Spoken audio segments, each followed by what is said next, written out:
الحمد لله الذي لا نحصي ثناء عليه وهو كما أثنى على نفسه. الحمد لله الذي خلق الإنسان وعلمه البيان. الحمد لله الذي يخلق ما يشاء ويفعل ما يشاء فعال لما يريد. وأشهد أن لا إله إلا الله وحده لا شريك له وأشهد أن سيدنا ومولانا محمدا عبده ورسوله. اما بعد. میرے محترم بھائیو اور دوستو، انسان کے اندر اللہ تعالیٰ نے جستجو کا مادہ رکھا ہے. یہ خوب سے خوب کی تلاش میں رہتا ہے.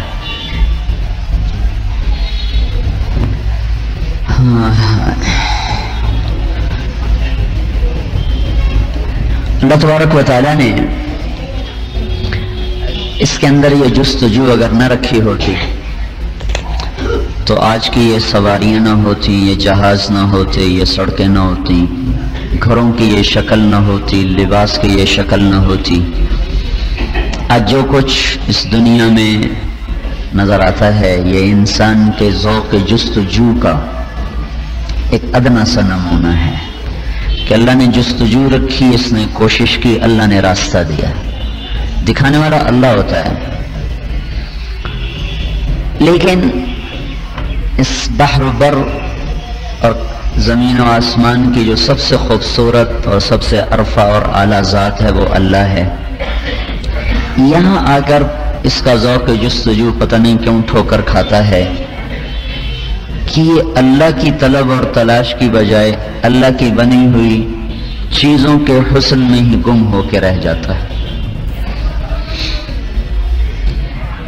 اور خالق اور مالک اللہ ہے تو اللہ ہی نے اس کی کامیابی کا ایک مفہوم متعین کر کے بتایا ہے.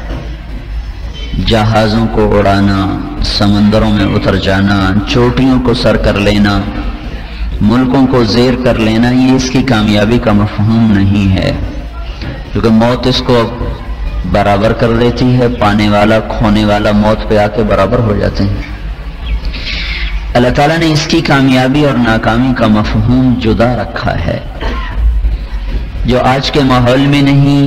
آج کے ماں باپ اس کو بتاتے نہیں. اسکول، کالج اور آج کا علم اس کے بارے میں بالکل خاموش ہے. اللہ تعالیٰ نے جو انسان کے لیے کامیابی اور ناکامی کا مفہوم بیان فرمایا ہے وہ سارا اس کے اندر سے تعلق رکھتا ہے، باہر سے کوئی تعلق نہیں. ایک ریڑھی والا بھی اتنا ہی کامیاب ہو سکتا ہے جتنا ایک بادشاہ اور حاکم وقت کامیاب ہو سکتا ہے. انسانوں نے جو ہمیں کامیابی کا مفہوم دیا ہے وہ ہے عزت اور دولت اور شہرت اور حکومت. اس کا مل جانا کامیابی ہے. اسی کو لوگ معراج سمجھ کے سفر شروع کرتے ہیں. یہ جو آپ کا کرکٹ والا سعید انور ہے، اس کے 3 دن میرے ساتھ لگے. پہلی دفعہ تو یہ مجھ سے کہنے لگا میں یہ سمجھتا تھا کہ عزت، دولت اور شہرت یہ میری زندگی کا مقصد ہے. یہ انضمام بھی تھا، یہ بھی تھا، ایک مشتاق تھا، ایک سلیم تھا. ان کو 3-4 سال پہلے 3 دن ہمارے ساتھ پہلی دفعہ کٹھے لگائے. تو وہ کہنے لگا میں یہ سمجھتا تھا کہ عزت اور دولت اور شہرت یہ میری زندگی کا مقصد ہے. یہی ماحول نے دیا، یہی ماں باپ نے سمجھایا، یہی باہر کی دنیا نے سمجھایا. کہنے لگا لیکن اللہ کا کرنا ایسا ہوا کہ صرف 22 سال کی عمر میں ساری چیزیں مل گئیں. 40 سال تک لوگ دھکے کھاتے ہیں، تب جا کر کچھ دولت کی دیوی مہربان ہوتی ہے، کچھ عزت، کچھ شہرت ہوتی ہے. کہ میں تو صرف 22 سال کا تھا، جبکہ لڑکے کیریئر بنانے کے فکر میں ہوتے ہیں اور میں نے جس چیز کو مقصد سمجھا تھا وہ مجھے 22 سال کی عمر میں حاصل ہو گئی. عزت بھی مل گئی، دولت کے ڈھیر لگ گئے، 6 بر اعظم میں سکرین پہ ظاہر ہو گیا شہرت، عزت، دولت. لیکن میں نے دیکھا کہ یہ تینوں چیزیں میرے اندر کی خلاؤں کو پر نہ کر سکی. یہ تینوں چیزیں میرے اندر کے اندھیروں کو دور نہ کر سکیں، میرے اندر کی بے چینی ویسی کی ویسی۔ تو میں یہ سوچنے لگا، اگر میری زندگی کا مقصد یہی تھا جو مجھے حاصل ہو چکا ہے، تو پھر مجھے چین کیوں نہیں؟ مقصد کے پانے کے بعد تو سکون آتا ہے۔ بھوک لگی ہو تو روٹی مقصد بن جاتا ہے، روٹی کھا لو تو سکون آ گیا، پیاس میں پانی مل جائے تو چین آ گیا، تھکن میں سونے کو بستر مل جائے تو سکون آ گیا، بھٹکے ہوئے کو راستہ مل جائے چین آ گیا۔ کہ اگر میری زندگی کا مقصد عزت، دولت اور شہرت ہے تو وہ مجھے حاصل ہو چکا ہے، پھر اندر کی ویرانیاں کیوں ہیں؟ 100 بار چمن مہکا، 100 بار بہار آئی، دنیا کی وہی رونق، دل کی وہی تنہائی۔ تو اب یہ تنہائی کیوں ہے؟ اسے تو دور ہونا چاہیے۔ یہ وحشت کیوں ہے؟ یہ بے سکونی کیوں ہے؟ اسے تو دور ہونا چاہیے۔ یہی بات مجھے جنید جمشید نے کہی جب وہ اس وقت اپنی موسیقی میں عروج پر تھا اور اس کا گانا ساری دنیا میں سنا جا رہا تھا۔ تو اس سے مجھے کسی نے ملایا، میں تو اس کو جانتا بھی نہیں تھا۔ تو کراچی اجتماع میں گیا ہوا تھا، تو ایک اس کا دوست لے کر میرے پاس آیا کہ یہ پاکستان کا بڑا مشہور گلوکار ہے، آپ اس سے بات کریں۔ میں نے تھوڑی دیر بات کی تو مجھ سے کہنے لگا کہ ایک پاکستانی نوجوان جس گلیمر کا خواب دیکھتا ہے، ایک پاکستانی نوجوان جن رعنائیوں کا خواب دیکھتا ہے، وہ مجھے حقیقت میں حاصل ہے۔ میرے چاروں طرف زندگی رقص کر رہی، لیکن اس کے باوجود میرے اندر اندھیرا ہے، بے چینی ہے۔ یہ کیوں؟ دنیا کے 2 نامور نوجوان اپنی اپنی لائن میں، بالکل چھوٹی عمر میں، نہیں کہ 40 سال کے بعد، 22، 23، 24 سال کی عمروں میں جس چیز کی پوجا کرتی ہے نسل، وہ ان کو حاصل ہو چکی، ہاتھوں میں ہے، لیکن اندر ویرانی ہے۔ پھر وہ سوچتے ہیں کیوں ہے، کس لیے ہے؟ تو مجھ سے کہنے لگا کیوں؟ دونوں کا ایک ہی سوال تھا، یہ کیوں ہے؟ تو سعید نے کہا کہ میں تو پھر اس کے بعد یہ سمجھ گیا کہ میں نے مقصد کے انتخاب میں غلطی کی ہے، یہ مقصد زندگی نہیں ہو سکتا۔ میں نے کہا شکر کرو جلدی پتہ چل گیا، عمر ڈھلنے کے بعد پتہ چلے پھر تو لوٹنا بھی مشکل ہو جاتا ہے، جو لوٹ آئیں تو کچھ کہنا نہیں، بس دیکھنا انہیں غور سے جنہیں منزلوں پہ خبر ہوئی کہ یہ راستہ کوئی اور تھا۔ زندگی بیت گئی، پہنچے تو پتہ چلا منزل تو یہ تھی نہیں، میں کہاں آ گیا؟ تو شام ہو گئی، اندھیرا چھا گیا، اب واپس کون لوٹنے دے گا؟ اب تو قبر کے گڑھے ہی ہیں۔ میں نے کہا شکر کرو تمہیں اللہ نے جوانی میں ہی سمجھ نصیب فرماتی۔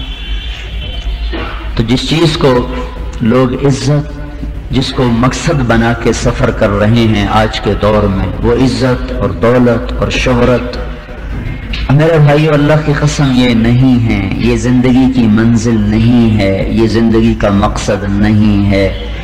وہ بھی کوئی مقصد ہے جو پانے کے بعد کھو دیا جائے، وہ بھی کوئی منزل ہے جہاں پہنچنے کے بعد اٹھا دیا جائے، وہ بھی کوئی گھر ہے جو بنانے کے بعد ہو جائے، اوروں کے حوالے کر کے خود جا کر پتھروں میں سو جائے۔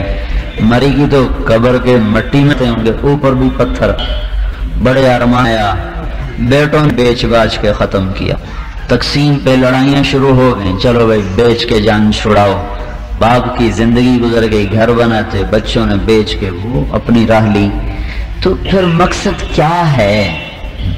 اولاد کو مقصد بنا کے میری اولاد بڑے آدمی بن جائے، میری اولاد کا مستقبل بن جائے، مائیں پاگل، باپ پریشان، وہ باہر بھاگ رہے، مائیں سکول کے لیے تیار کر رہی اور ان کے کام کو دیکھ رہی، سکول جا کے پوچھ رہی کیسا پڑھ رہا ہے، ڈویژن میں پاس ہو رہا ہے۔ ماؤں کی جوانیاں لگ گئیں، باپ کی طاقت لگ گئی، اولاد جوان ہوتے ہوئے جب پرپرزے نکالے تو وہ اڑنے لگے، جب وہ چڑیا کے بچے کی طرح اڑ گئے تو ماں باپ ان کو اڑتا دیکھ کر سوچ انہی کے لیے زندگی گزار، کیا انہی بانیوں کو برباد کیا تھا؟ ساری ساری رات جاگے تھے، اسکول لے کے آ رہے ہیں۔ ماؤں کی تھوڑی ڈیوٹی آج کل ہمارے شہروں میں، مائیں جا رہی ہیں اسکول چھوڑنے، پھر لینے آ رہی ہیں، پھر چھوڑنے جا رہی ہیں، پھر کھانے پکا رہی ہیں، پھر کیا کیا ان کے لیے پاپڑ بیل نہیں۔ چند سال بھی نہ گزرے کہ وہ ماں اولاد کے اپنے شوق بن گئے، اپنی دوستیاں بن گئیں۔ انہوں نے ماؤں کو آنکھیں دکھانا شروع کی، باپ کو تیوری چڑھا کے جواب دینا شروع کیا۔ 20-25 برس کی محنت دی ہے تو کوئی جا کے پوچھے ان کے دل پہ کیا گزرتی ہے۔ تو پھر وہ سوچتے ہیں کیا انہی کے لیے زندگی گزاری تھی؟ تو یہ بھی ہاتھ سے نکل گئے۔ ہماری جماعت کینیڈا تھی، آٹوا جو وہاں کا کیپٹل ہے۔ ایک بزرگ سے آئے اور مسجد میں آئے، کیسے ٹیک لگا، کیسے بیٹھ کے، آنکھوں میں ویرانی ان کے، اداسی۔ تو میں قریب ہوا، میں نے سلام پاکستان سے، میں کہا یہاں کیسے ہیں؟ کامیاں کیا پوچھتے ہو؟ میں یہاں پاکستان ایمبیسی میں، پتہ نہیں کیا مجھے انہوں نے کچھ بتایا، یہاں میری پوسٹنگ ہوئی، میں یہاں آیا۔ 3 سال کے بعد میرا واپس ٹرانسفر ہوا تو میں نے کہا یہاں بچوں کا مستقبل بن جائے، یہاں تعلیم بڑی اعلیٰ ہے، تو ہم نے نوکری سے استعفیٰ دے دیا اور یہیں کے ہو گئے تاکہ بچے پڑھ جائیں۔ وہ بچے پڑھ کے جوان ہو کے وہ تو اڑ گئے اور ہم میاں بیوی بوڑھے دیواروں کے ساتھ زندگی گزارنے کے رہ گئے۔ آج ہمیں نہ کوئی پوچھنے والا ہے، نہ ہمیں کوئی حال دینے والا ہے، نہ لینے والا ہے، ہم ہیں اور ہماری تنہائیاں ہیں۔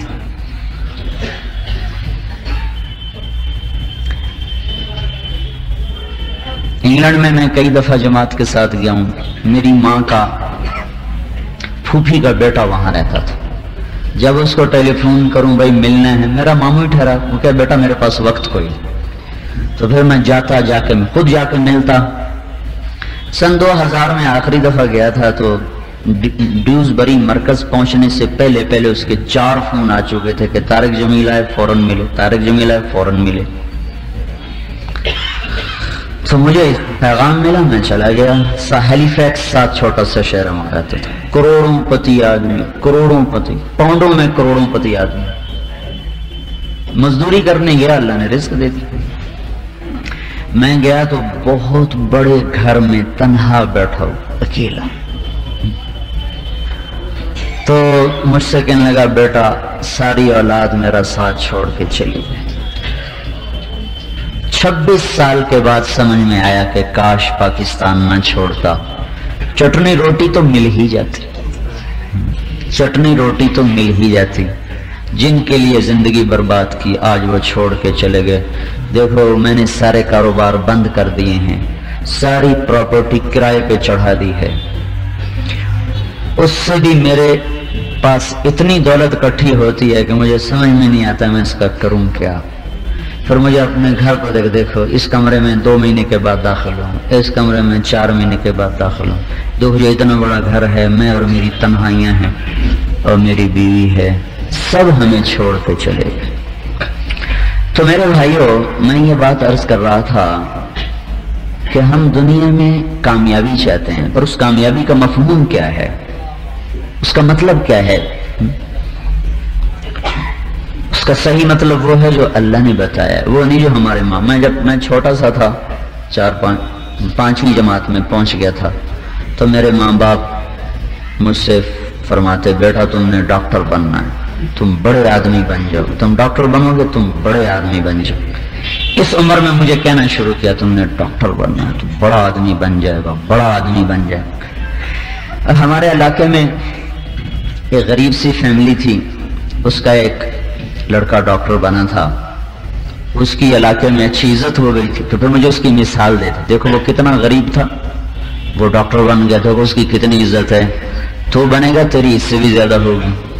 7 سال کے بچے کی تختی تو صاف ہوتی، اس پہ لکھا جا رہا ہے doctor doctor doctor doctor doctor doctor doctor, تو اس کی رگ رگ میں اتر رہا ہے، اس کی رگ رگ میں اتر رہا ہے۔ میری زندگی کا مقصد اتنا ہے کہ میں نے ڈاکٹر بننا ہے، میں نے ڈاکٹر بننا ہے۔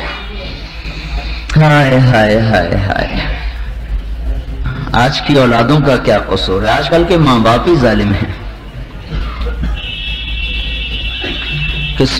پہلا سبق تو یہ دینا تھا، بیٹا اللہ کو راضی کرنا تیری زندگی کا مقصد ہے، تو اللہ کو راضی کر لے، پھر چاہے بادشاہ بن جا، ڈاکٹر بن جا، انجینئر بن جا، گورنر بن جا، مزدور بن جا، ماں باپ کسی کا نصیب بنا نہیں سکتے، نصیب ماتھے پہ لکھا ہوا آتا ہے۔ اس لیے اللہ نے فقیروں کو بادشاہ بنا دیا، بادشاہوں کی نسلوں کو فقیر بنا دیا، دن رات کل یوم ہوا فی شأن، اپنے جلوے روز دکھاتا ہے۔ ماں باپ کے ذمہ تھا اولاد کو صحیح راستہ بتاتے، نیکی اور بدی کی تمیز کراتے، جھوٹ اور سچ میں تفریق کر کے بتاتے، زنا اور نکاح کا فرق بتاتے، سود اور تجارت کا فرق بتاتے، فرمانبرداری نافرمانی کا فرق بتاتے، جنت اور جہنم کی بنیادیں ان کو سمجھاتے، اللہ کی اطاعت کے فائدے بتاتے، نافرمانی کے نقصان بتاتے، اللہ کے نبی کی عظمت دل میں بٹھاتے، قرآن کی عظمت دل میں بٹھاتے۔ اس کے بعد کھلا میدان ہے، دنیا جاؤ، اچھے ڈاکٹر بنو، تاجر بنو، سیاستدان بنو، ٹھیک ہے، اللہ تمہارا نصیب مبارک کرے، پر ایسی زندگی نہ گزارو کہ تم کل کو مرتے ہی قبر کے خوفناک جھٹکوں کا شکار ہو جاؤ۔ تو بھائیو، بدقسمتی سے ہمارا علم غلط ہو گیا، قرآن صرف تعویذوں کے لیے رہ گیا، تعویذ۔ یا کوئی دکاندار جب دکان کھولتے ہیں نا، یہ ہوٹل والے کوئی ہوٹل کھولتے ہیں تو مدرسے کے بچوں کو بلا کر اس میں قرآن پڑھواتے ہیں، قرآن خوانی کر دو جی۔ یا کوئی مر گیا تو اس پہ قرآن، ایسے ظالم ہیں، خود نہیں قرآن پڑھتے، مدرسے کے بچوں کو بولا کے کہتے ہیں ہماری اماں کے لیے قرآن پڑھو، ہمارے ابا کے لیے قرآن پڑھو۔ کوئی ان کا مر گیا ہے کہ وہ پڑھیں گے؟ ایک ہمارے عزیز کی والدہ فوت ہوئی، میں گیا ان کی قرآن خوانی میں، تو انہوں نے مدرسے کے بچے بلائے ہوئے تھے اور خود باہر بیٹھ کے گپیں مار رہے تھے، تو میں وہ بچوں میں جا کے بیٹھ کے قرآن پڑھنے لگ گیا۔ تو اس دن پاکستان کا میچ ہو رہا تھا کرکٹ کا، کسی ملک کے ساتھ، مجھے یاد نہیں، تو انہوں نے چھوٹا سا ریڈیو رکھ کے کمنٹری سن رہے تھے اور سامنے قرآن، چھوٹے چھوٹے بچوں کو کیا پتا بیچاروں کو، تو 1-1.5 گھنٹہ وہ کمنٹری سنتے رہے، پھر باہر جا کر کہنے لگے جی قرآن ختم ہو گیا۔ اب اس کمنٹری کا ثواب ان کی ماں کو ملے گا؟ پھر اس سے بڑی جہالت یہ ہے کہ مدرسوں میں جا کر کہتے ہیں جی ہمارا مر گئے قرآن دو، وہ کہتے ہیں 50 ختم لے جاؤ، 60 ختم لے جاؤ، جیسے بازار سے بکری خرید کے لا رہے ہیں۔ خود نہیں پڑھیں گے، مدرسوں سے جا انہوں نے پہلے کچھ سنبھال کے رکھے ہوتے ہیں۔ ہائے ہائے، قرآن سے ناآشنائی نے ہمیں ہلاک کر دیا۔ اس زندگی گزارنے کا طریقہ تو قرآن بتاتا ہے، ورنہ انسان اور جانور میں کیا فرق ہے؟ زندگی کی صحیح بنیادیں تو اللہ سمجھاتا ہے، وہ قرآن میں بتائی ہوئی اور اللہ کے نبی نے ان کو واضح کر کے سمجھایا ہوا ہے۔ ہماری بدقسمتی ہے کہ قرآن سیکھا نہیں، اس کو ملا کی کتاب، یہ ملا کی کتاب ہے، اور اس ظالم ملا کی نہیں، تیرے رب کی کتاب ہے، تیرے رب کا کلام ہے۔ اسے اولاد میں اتنی فہم پیدا کرنا کہ قرآن تو سمجھ لیتے، تک انہیں پتہ تو چلتا صحیح کیا غلط کیا۔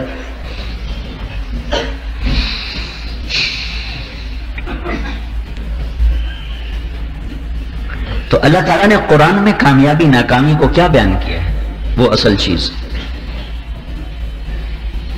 اور وہ ایسی آسان چیز ہے کہ ہر آدمی اس کو کر سکتا، اور اتنا اہم مضمون ہے کہ اللہ تعالیٰ نے اس پر قسمیں اٹھائیں، حالانکہ اللہ کو قسم اٹھانے کی کیا ضرورت ہے؟